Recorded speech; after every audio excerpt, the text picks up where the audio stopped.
తెలంగాణ నుంచి first breaking BRS కు CM Revanth Reddy సవాల్ విసురుతున్నారు. వ్యవసాయ మోటార్లకు మీటర్లు పెట్టినా ఉచిత విద్యుత్ నిలిపివేసినా మేం ఎన్నికల్లో పోటీ చెయ్యం.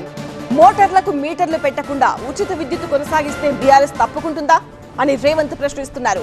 దేశంలో తొలిసారిగా రైతు డిస్కమ్ ఏర్పాటు చేశాం అంటున్నారు రేవంత్ రెడ్డి. 24 గంటల నాణ్యమైన విద్యుత్ కోసమే రైతు డిస్కమ్ అంటున్నారు ఆయన. మేము ఏడాదికి 70,000 కోట్ల రూపాయలు అప్పు చేస్తే 95,000 కోట్ల అప్పు తీరుస్తున్నామన్నారు రేవంత్. మేము తీరుస్తున్న అప్పుల గురించి హరీష్ చెప్పడం లేదు. తాను బీఆర్ఎస్ తోనే ఉంటానని హరీష్ రావు కేసీఆర్ పై ఒట్టేసి చెప్పాలి.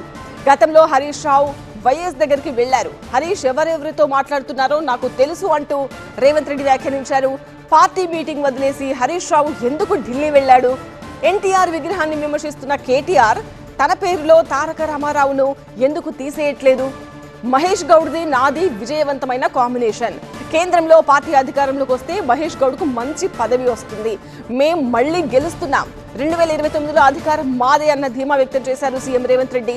ప్రాథమిక ఆధారాలతో 2 కేసులు సీబీఐకి ఇచ్చాను. కిషన్ రెడ్డి సమాధానం చెప్పాలి అని ప్రశ్నిస్తున్నారు ఆయన. సీబీఐ డైరెక్టర్ అపాయింట్మెంట్ ఇవ్వడం లేదు అని కూడా రేవంత్ రెడ్డి మాట్లాడుతూ చెప్పారు.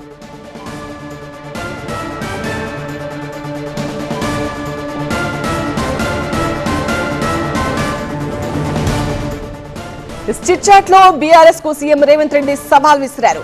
వ్యవసాయ మోటార్లకు మీటర్లు పెట్టినా ఉచిత విద్యుత్ నిలిపివేసినా మేం ఎన్నికల్లో పోటీ చెయ్యం. మోటార్లకు మీటర్లు పెట్టకుండా ఉచిత విద్యుత్ కొనసాగిస్తే బీఆర్ఎస్ తప్పుకుంటుందా అని రేవంత్ బీఆర్ఎస్ కు సవాల్ విసిరారు. దేశంలో తొలిసారిగా రైతు డిస్కమ్ ఏర్పాటు చేశామని కూడా రేవంత్ స్పష్టం చేశారు. 24 గంటల నాణ్యమైన విద్యుత్ కోసమే రైతు డిస్కమ్ ఏర్పాటు చేశామని స్పష్టం చేస్తున్నారు ఆయన. మేము ఏడాదికి 70,000 కోట్లు అప్పు చేస్తే 95,000 కోట్ల రూపాయలు అప్పు తీరుస్తున్నామన్నారు రేవంత్.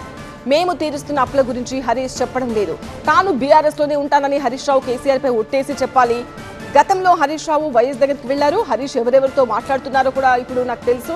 పార్టీ మీటింగ్ వదిలేసి హరీష్ రావు ఎందుకు ఢిల్లీ వెళ్లారు అని ప్రశ్నిస్తున్నారు ఆయన. ఇక ఎన్టీఆర్ విగ్రహాన్ని విమర్శిస్తున్న కేటీఆర్ తన పేరులో తారక రామారావును ఎందుకు తీసేయట్లేదని ప్రశ్నిస్తున్నారు ఆయన.